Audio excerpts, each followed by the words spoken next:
Bonjour à tous et bienvenue sur Rock'n'Roll. Aujourd'hui c'est le 3e épisode de la restauration de la 4L.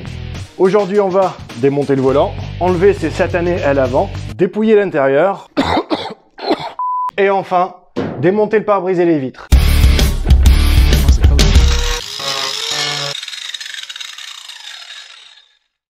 J'enfile mes gants pour commencer cette 3e journée et j'espère qu'elle va être bonne. Je commence par ce qui m'a donné du fil à retordre la veille, donc le volant.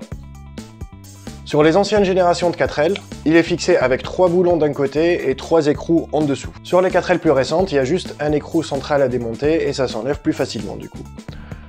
Pour celle-ci, j'utilise une clé plate d'un côté et une clé à pipe de l'autre. C'est un peu difficile d'accès, mais je réussis quand même à arriver à bout des 3 boulons et le volant tombe ensuite tout seul. Je pensais que rien ne retenait le tableau de bord à part le volant, mais j'étais trop naïf. Il faut d'abord enlever les commodos. Je me suis bien pris la tête avec pour essayer de les enlever, et en fait c'est tout con. Il suffit de tirer dessus. Ah oui, j'avais presque oublié de vous mettre le générique.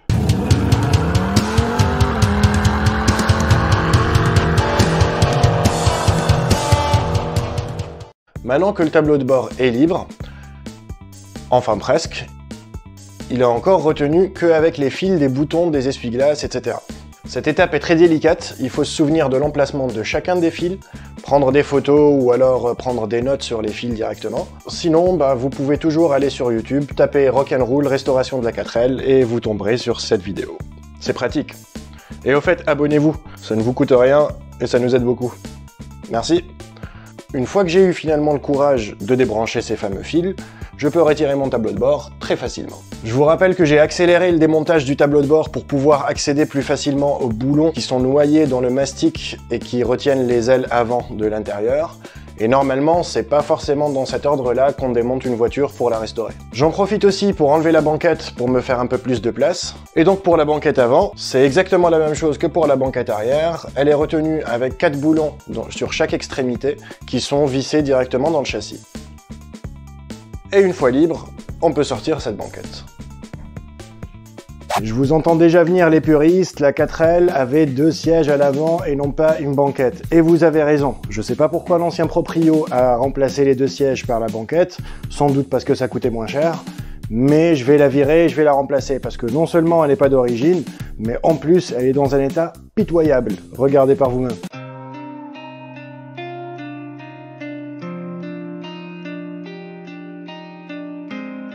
Une fois que j'ai enlevé tous les encombrants de l'intérieur, je peux m'attaquer enfin aux choses sérieuses, donc ces fameux boulons bloqués dans le mastic. Je commence par gratter le mastic avec un tournevis. Ensuite, j'entame le mouvement avec une clé plate. Et après, j'essaye de l'enlever avec une clé à cliquer. Et je vous le dis tout de suite, c'est galère. Après une bonne demi-heure dans des positions très inconfortables, j'ai fini par arriver à bout de ces maudits boulons d'ailes.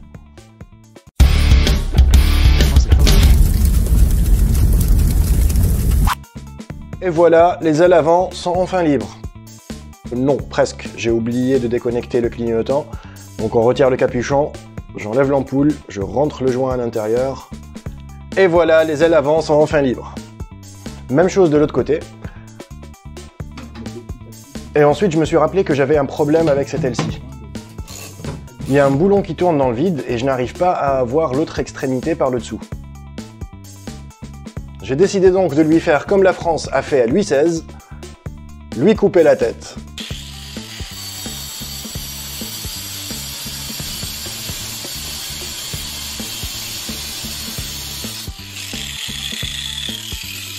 Et ça fonctionne!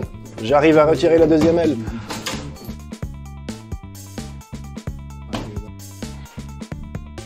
Voilà, j'ai enfin fini de démonter les gros panneaux de carrosserie, mais pour l'envoyer à la peinture, c'est loin d'être suffisant. Il faut démonter jusqu'à la moindre vis, jusqu'au moindre boulon de tout ce qu'il y a à l'intérieur, donc les garnitures, tout ce qui est sol, tout ce qui est au toit, etc. Donc on attaque le chantier de l'intérieur. Le revêtement de sol est composé de tapis ou de moquettes en plastique, et en dessous, on retrouve un feutre isolant pour le plancher. En dessous, surprise, je trouve des bouts de contreplaqué peints en noir, que que l'ancien proprio avait mis là. Je ne sais pas pourquoi. Pourtant le plancher n'est pas troué. Les gens ont de ces idées parfois. Quoi qu'il en soit, je mets tout ça à la poubelle et je commence à démonter les ceintures de sécurité. Elles ne sont pas d'origine non plus, je ne vais pas les remplacer parce que je vais la passer en voiture de collection. Pour ceux qui ne le savent pas, si vous avez une voiture qui a plus de 30 ans, vous avez le droit de la passer en véhicule de collection. C'est très simple, il suffit d'envoyer une demande à la FFVE, donc la FFVE c'est la Fédération Française des Véhicules d'époque. Ils vous demandent quelques documents et quelques photos du véhicule, et en 3 à 4 semaines, ils vous rendent une réponse, généralement favorable, il n'y a pas de raison, et cette réponse vous permet de passer la voiture en carte grise de collection. C'est quoi les avantages d'avoir une voiture de collection? Le premier, c'est que vous pouvez passer un contrôle technique allégé correspondant à l'année de votre voiture. Donc, par exemple, sur cette 4L qui est de 69, les ceintures de sécurité n'étaient pas obligatoires à l'époque. Donc moi, je peux les enlever, la faire passer en voiture de collection et aller passer le contrôle technique. Et comme à l'époque, il n'y avait pas de ceinture de sécurité, ça ne sera pas obligatoire. De plus, vous allez passer le contrôle technique tous les 5 ans et non pas tous les 2 ans comme le reste des voitures. Vous allez avoir une assurance qui vous coûte moins cher à l'année. Vous allez pouvoir rouler même pendant les pics de pollution. Je sais, c'est pas très bien, mais même dans les centres-villes où les critères 5 sont pas acceptés, etc. Et surtout, vous pouvez avoir des plaques d'immatriculation noires. Et ça, c'est le style ultime sur une voiture ancienne. Alors pour ceux qui se disent que oui, une voiture de plus de 30 ans, ça court pas les rues, etc. Dites-vous que cette année, la Clio, la 106 et la Golf 3 ont eu 30 ans. On en voit encore pas mal rouler, donc est-ce que ça vaut le coup? Peut-être. Cette parenthèse fermée, on peut repartir sur le démontage. Côté coffre, on a aussi un tapis en plastique, mais il n'y a pas d'isolant en dessous. Il y a aussi 2 petits tapis arrondis pour épouser les formes des passages de roues. Ensuite, il faut enlever les charnières qu'elles portent, qui ne sont que des lanières en tissu finalement, retenues par 2 vis chacune. Et les loquets des verrous, dans lesquels viennent se glisser les portes pour se fermer. Ensuite, je m'attaque au ciel de toit. Il faut d'abord démonter les pare-soleils et dévisser les 3 vis qui retiennent l'avant du ciel de toit. Normalement, le ciel de toit est logé dans 2 goulottes de chaque côté du toit, et à l'aide d'un tournevis, il faut écarter la goulotte et tirer sur le tissu en même temps. Ça avait l'air très simple sur les tutos, mais en réalité, ça me prend vraiment la tête et j'y arrive pas trop. Comme ça m'a gonflé, j'ai décidé de passer à autre chose pour l'instant, et j'y reviendrai quand je serai plus calme. Donc j'ai démonté le pare-choc avant.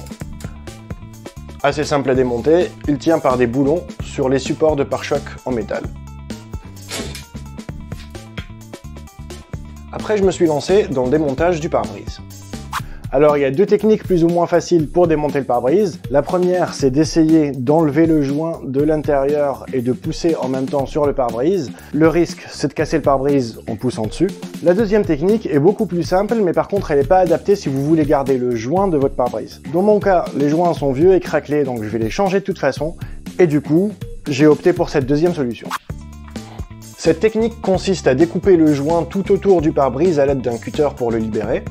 Il faut le faire de l'extérieur et surtout faire très attention à ne pas rayer ni la carrosserie ni le pare-brise.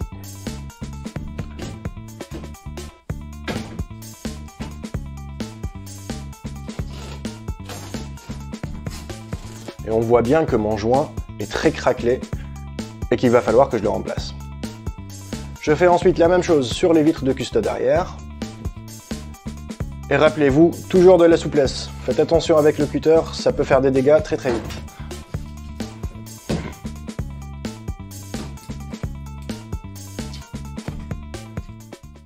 J'ai terminé le plus gros du démontage des panneaux de carrosserie et de l'intérieur. Il reste que les joues d'ailes à démonter. Pour le faire, je vais devoir démonter des éléments qui touchent au moteur, comme le vase d'expansion de liquide de refroidissement par exemple. Et donc avant de commencer à démonter le moteur, j'ai encore besoin de faire un test de compression sur les cylindres. Le test de compression est fait pour mesurer le niveau de compression dans chaque cylindre du mélange air-essence. Et on va voir si on est proche des niveaux d'origine ou pas. Dans quel cas, il va y avoir du boulot supplémentaire sur le moteur, et j'espère pas. Ce test de compression se fait à chaud, donc la semaine prochaine, on va devoir démarrer le moteur de la 4L pour la dernière fois avant longtemps.